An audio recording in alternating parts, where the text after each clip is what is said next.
Hoy, ka-coffee, magandang araw po sa inyo, Luzon, Visayas at Mindanao. Kumusta po kayo? Sige, pag-usapan natin itong dalawang impeachment cases. Magkaiba ha, bagamat may ilang versyon ang kada isang tao na sinampahan ng impeachment, pag-usapan natin ito, yung impeachment kay Marcos consolidated, yung impeachment kay Sara Duterte consolidated. Kasi kung mapapansin ninyo, yung House of Representatives, in fairness, mabilis silang uma-action dyan. Kumbaga, pinapanindigan nila itong term na forthwith, no? Kasi yun naman talaga dapat huwag nyo nang patagalin para makamove forward din kayo sa mga dapat yung gawing trabaho. May binabasa akong article kanina, no? Yung sinasabi ng isang mambabatas dyan sa House of Representatives, si Defensor, no, ng Iloilo, ang sinasabi niya, dapat kapag maipasa yan sa Senado, aksyonan din nila forthwith yan, kasi malinaw naman ang sinasabi dyan forthwith agad-agad nagkaroon lang ng ibang interpretasyon dyan si Chis Escudero, pero common sense naman yan, di ba? Dapat aksyonan niya yan. Anyway, sige, tapos na yan. Hoping tayo na under the term of Tito Soto as the speaker, as the Senate President, paninindigan ito, no? At gagawin itong pagdinig forthwith, regardless kung kay Marcos impeachment yan o kay Sara Duterte impeachment yan. Kahit ano yan, kasi hindi naman sinasabi doon sa ating saligang batas kung sino yung dapat mabilis at sino yung hindi dapat. Anyway, sige, pag-usapan natin, dalawa ha, yung substance and form nitong impeachment case ni Marcos and yung substance and form ng impeachment ni Sara Duterte. Dalawa yan. Si Laila de Lima si Laila de Lima, isa yan sa tatayong prosecutor, no, ng House of Representatives once na mag-proceed na sa trial ng impeachment ni Sara Duterte dyan sa Senado, di ba? Sabi niya, yung impeachment ni PBBM kapos talaga. Ano kayong ibig sabihin yan? Ayan, no? Kita niyo sa balita? Sa Manila Bulletin, no? Medyo kapos talaga. De Lima discredits first impeachment complaint for PBBM. Sa madaling sabi, hilaw na hilaw na hilaw. Pinilit.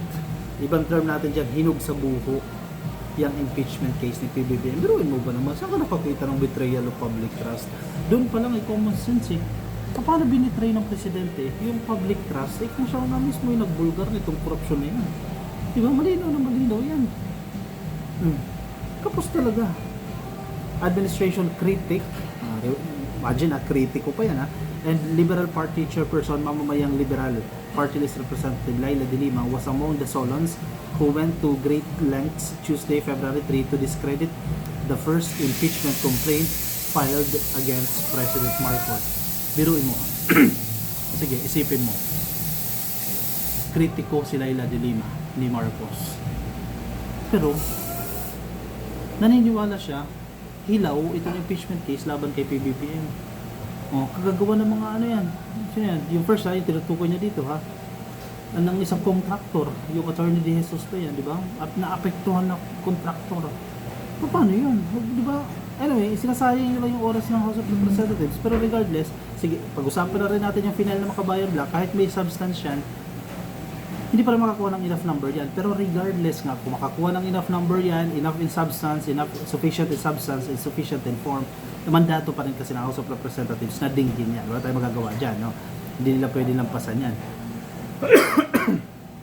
De Lima took part in Tuesday's Committee on Justice hearing wherein the panel discussed the length whether or not the complaint filed by lawyer Andre De Jesus and subsequently endorsed by Pusong Pinoy Party List Representative Jet Nisay was sufficient in substance based on the allegations and arguments it raised for the Chief Executive's ouster.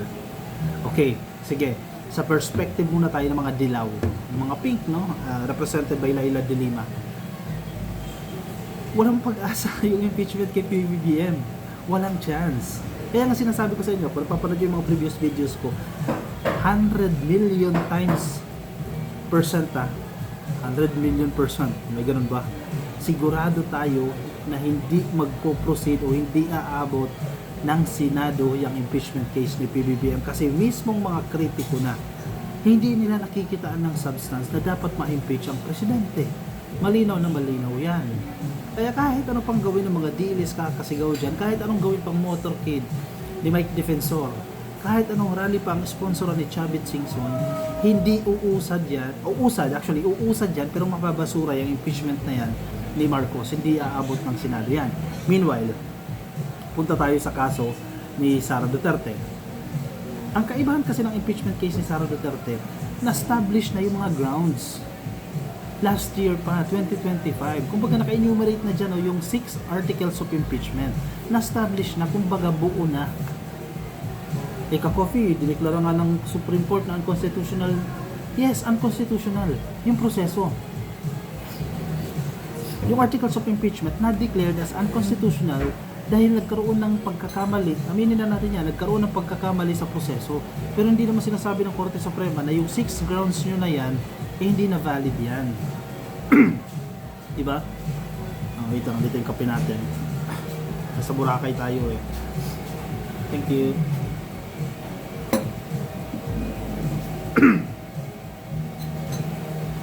Kape tayo.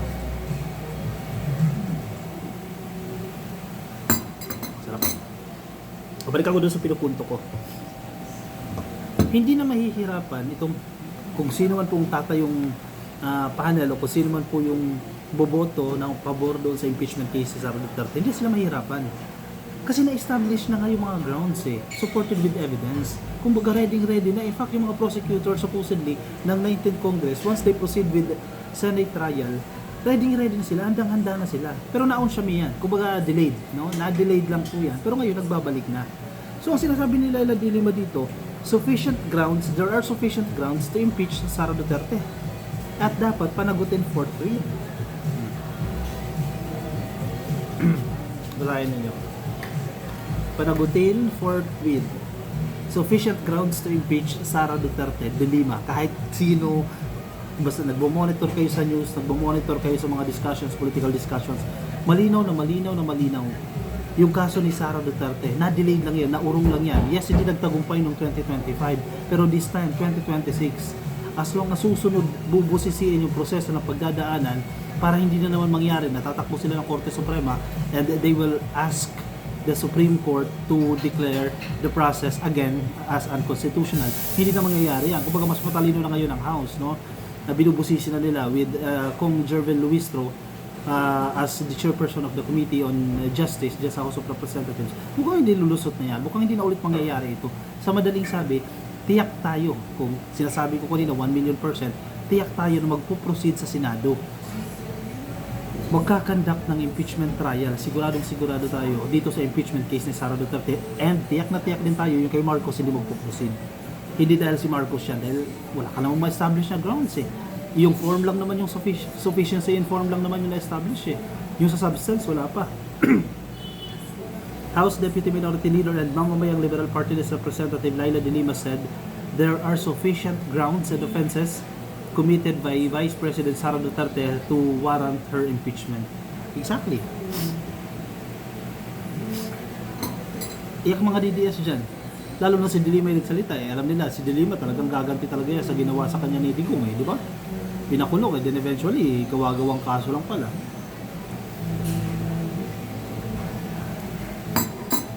De Lima also stressed that the Supreme Court ruling only focuses on the technicalities of the procedure and did not absolve Duterte from wrongdoing. Exactly, ilang beses na natin natalakay yan. Technicalities lang po ang tinignan ng Supreme Court, hindi yung substance ng kaso. Hindi yung mga ebidensya, hindi nila ina-absuelto si Sara Duterte doon sa kanyang mga kasalanan dahil technicalities nga lang, no? First, we believe in the causes of the complaints. Second, we believe that there are sufficient grounds and impeachable offenses that could be proven during the hearings of the Committee on Justice. Again, malinaw na malinaw yan. Tama yung term niya, no? Sabi niya, i-quote ko si De Lima dito, ha? Malinaw naman ang pagdeklara ng Korte Suprema sa unang impeachment complaint as unconstitutional ay batay lang sa teknikalidad. Wala pa tayo sa merit o sa mga akusasyon na hanggang ngayon hindi pa rin nasasagot ni Sara Duterte. Big point yun, ha? Malaki yung pinupunta doon ni Leila de Lima. Napakaraming aligasyon. Actually, ibang aligasyon supported with evidence, supported with facts kay Sara Duterte. Pero yung simple magpaliwanag ka nga lang sa taong bayan kasi hinanal ka ng taong bayan Sige, pinagmamalakin nyo, naka-garner si Sara Duterte ng 32 million. Utang niya yan sa taong bayan na ipaliwanag. Kasi pinapatawag siya ng House of Representatives para magkaroon ng hearing. Pero anong naririnig mo kay Sara? I invoke my rights against self-incrimination. Hindi siya sasagot. Diba? Doon pa lang Niloloko niya lang taong bayan Kasi binoto ka namin. tapos may allegation sa iyo na ninakaw mo yung confidential funds, and may mga testimonya, may mga pag-amin ng mga opisyal ng Department of Education na nakakatanggap sila kada buwan ng suhol mula sa opisina ni Sara Duterte.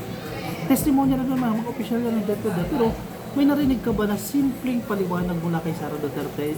A single explanation? Wala. Not a single explanation.